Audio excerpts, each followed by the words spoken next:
Good morning, ladies and gentlemen. Welcome back to another episode here on European Confessions.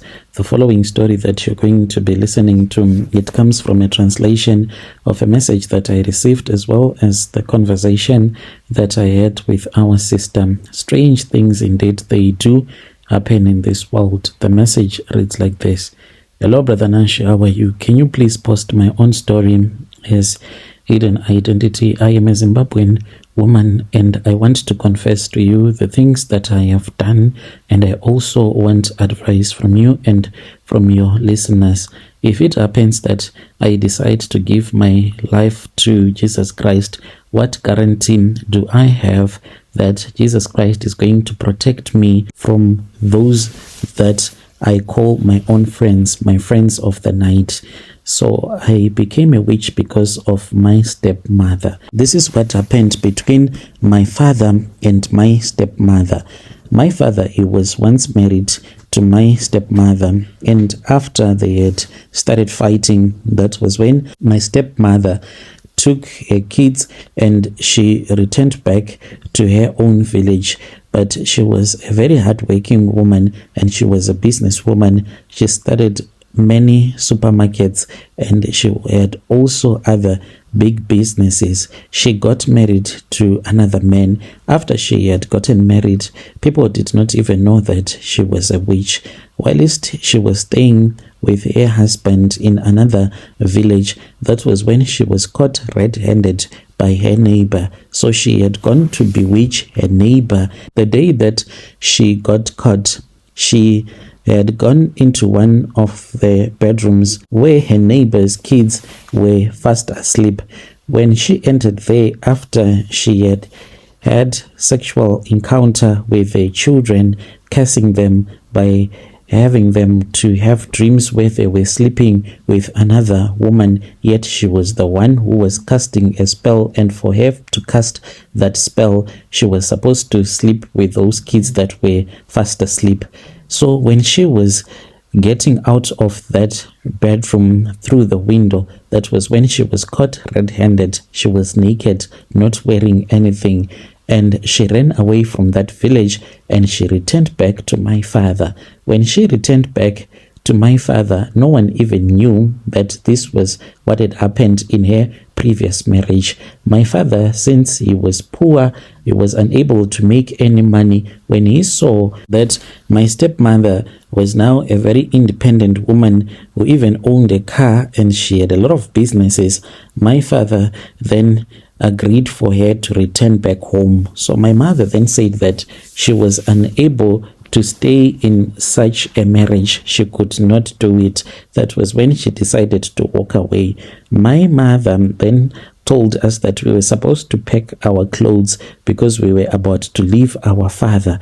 And we asked our mother, where were we going to stay, since my mother was very poor, and we knew that all of my mother's relatives, they were very poor. My mother then said that we were going to be staying with one of our uncle who was staying in an area that is called Epworth. Brother Nash, I refused, because this uncle of ours, the way that he was so broke, like even if we would go to his house for a holiday, it was very terrible. You could only eat once a day, in the evening only. Throughout the day, you will be drinking water, no food. That is how poor they were. So me and my siblings, we were like, there is no way that we are going to be staying with our uncle with the way that he is poor. We refused to leave our father. Our mother did not even know that the reason why we had refused it was because our stepmom had given us money. She had said that if you do not go with your mother, I'm going to be giving you money. I'll buy clothes for you, anything that you want. So we did let our mother go alone, and we did not want to go with him. So we started staying with our father and our stepmom. The moment that my mother left, that was when I started to have dreams that were really weird. Like my stepmother, sometimes she would take me and she would make me to become very small, like a tiny little human being, like a small toy, and she'll put me in her wardrobe. And after she would have placed me inside the wardrobe, then that is when she would open the door and she'll be like, my daughter, there you are. So do you enjoy being in this wardrobe? And I would say, no, please take me out. Why am I this tiny? Why am I this small? And then my stepmom will say to me, well, you know what? We can make a deal, you and I. If you really want to become like a big person, if you want me to take you out of this wardrobe, you have to agree that you're going to become a friend of mine, but we are only going to be friends at night. So that was when I agreed. She was so happy, and then she took me out of the wardrobe. From that day onwards, I started having dreams. I would see myself traveling with my stepmom. We would go to meetings. She will say that we are going to a meeting and I want you to accompany me so that I can go and have a meeting with my friends, the ladies of the night. And when we would have arrived at the meeting place, I would then see that this was like a cemetery where we were having meetings with people from the neighborhood and some from the village from where we come from. So it was very surprising to me. And each and every morning, she would wake up before the sun would have come up, and she will say that I have cooked porridge for you and I want you to eat this porridge. Brother Nashim, have you ever eaten porridge with chili? She used to cook the porridge for me and it will be sour as if she would have put chili in there. And then she will say that you have to eat.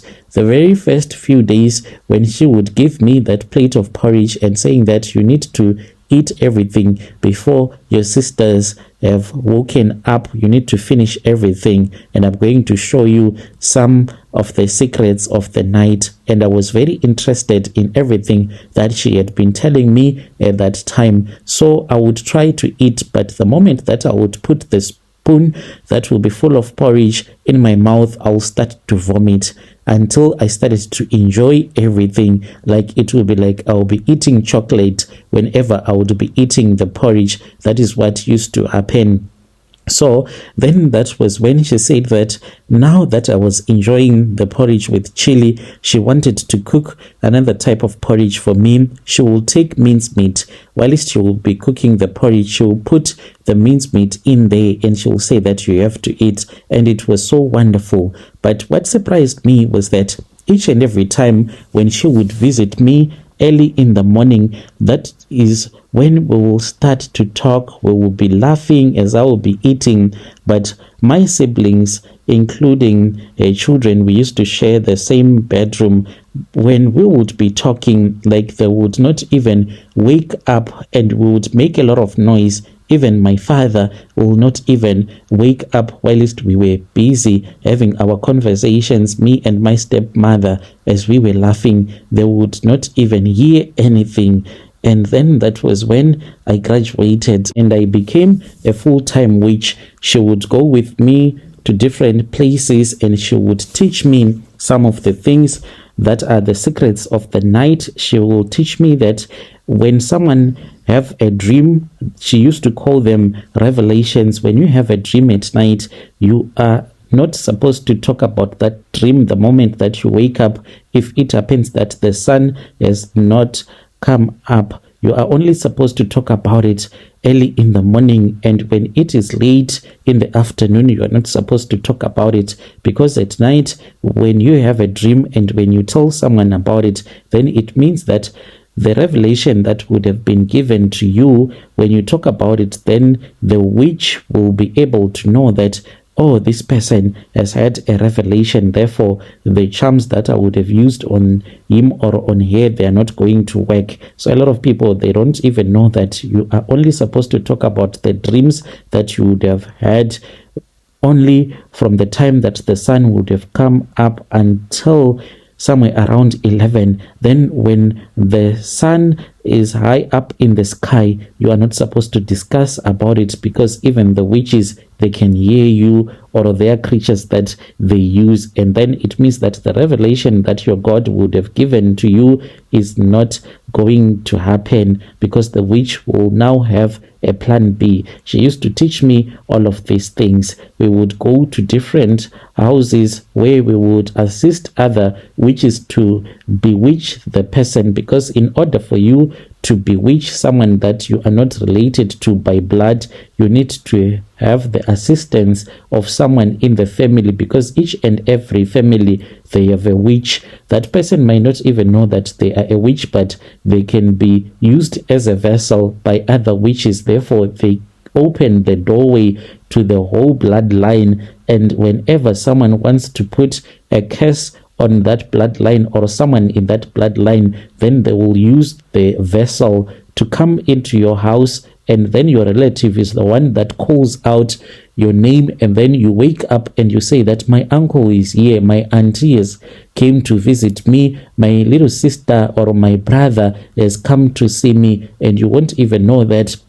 the relative is the one that is being used so that you can open the doorway to your soul. If it happens that you are someone that do not go and visit traditional healers, because what my stepmother used to teach me was that each and every traditional healer, once you visit a traditional healer for a consultation, whether you like it or not, but you have opened yourself to other spirits, the spiritual door that each and every human being has, and when you are born, that spiritual door, it will be locked. But when you are growing up, you can do things that will make that spiritual door to open up so that other spirits can enter into your life. It's either your parent can take you for a consultation with a traditional healer, or you can become part of a group, and that group will go and have a consultation or to speak with the dead, and then it means that you have unlocked the door.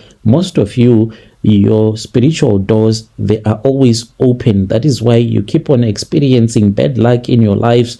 Unless you close that spiritual door, you are always going to have spiritual attacks, and you are always going to suffer. Speaking to the dead is something that is quite terrible, and that is the quickest way for someone to open up the spiritual door, and you will start to encounter demonic spirits in your dreams, and you will start to have demonic activity in your life. Nothing that you plan will ever come to pass, because the spiritual door will be opened up. So we would visit different traditional healers. Don't you know that a lot of traditional healers, those that you think are very powerful, they deal with witches like me, like my stepmother, because a traditional healer will only know about herbs and roots of different trees that can help to relieve pain, to cure certain diseases. But if it happens that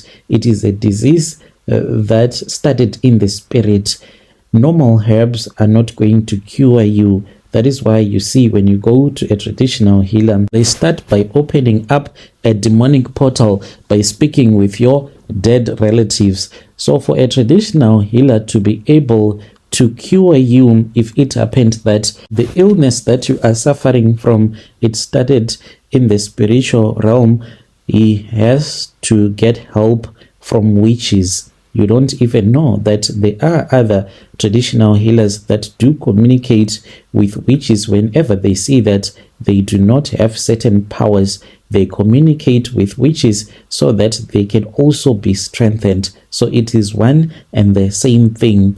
And it is easy for someone to be bewitched, someone that goes to a traditional healer. Other people, they might be confused and they say, so how is it even possible that when you go to a traditional healer and you have one of your relative who is a witch and you are able to do a go back to sender?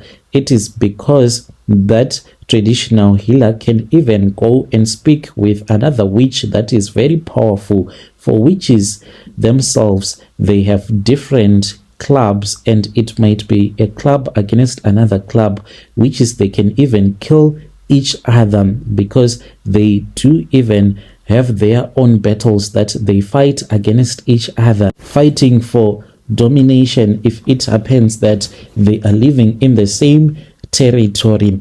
So that is why you see when you go to a different traditional healer, he can help you with the go back to sender, and the witch in the family can come to confess to you. It does not mean that these two people, the witch and the traditional healer, they use different spirits. They use the same demonic entity, but it is just that it is a spiritual battle that even demons, they can even fight against each other for domination, and to make you to believe that these two, they use different spirits, but they are the same. They do drink from the same river. That is what my stepmother told me. So after I had became a witch, that was when I was forced to make a covenant. So in this covenant, you tell the club that these are the people from your family that you are going to sacrifice eventually. So they forced me to sacrifice my husband, even though my husband is still alive. But one of these days, I am going to be forced to kill my husband. That is what has brought me here. I need advice. I want my husband to live. I do not want my husband to die. I want my husband alive. I do not want to sacrifice my kids. I always have this dream, and in my dream, I see one of my relatives that passed away a very long time ago, and whenever I see him in my dream, he will be shining bright, and he comes to me and he says, if you do not want your husband to die, then you need to repent and you need to give your life to Jesus Christ. And if you do not do that, your kids are going to die, your husband is going to die, and eventually you are also going to start to suffer. So I am scared, and I know that the moment that I try to give my life to Christ, then it means that I am going to become my stepmother's worst enemy, and she is going to come against me, and I know her. She is very powerful. Me and my stepmother, we have done evil things against other witches that even tried to give their lives to Christ.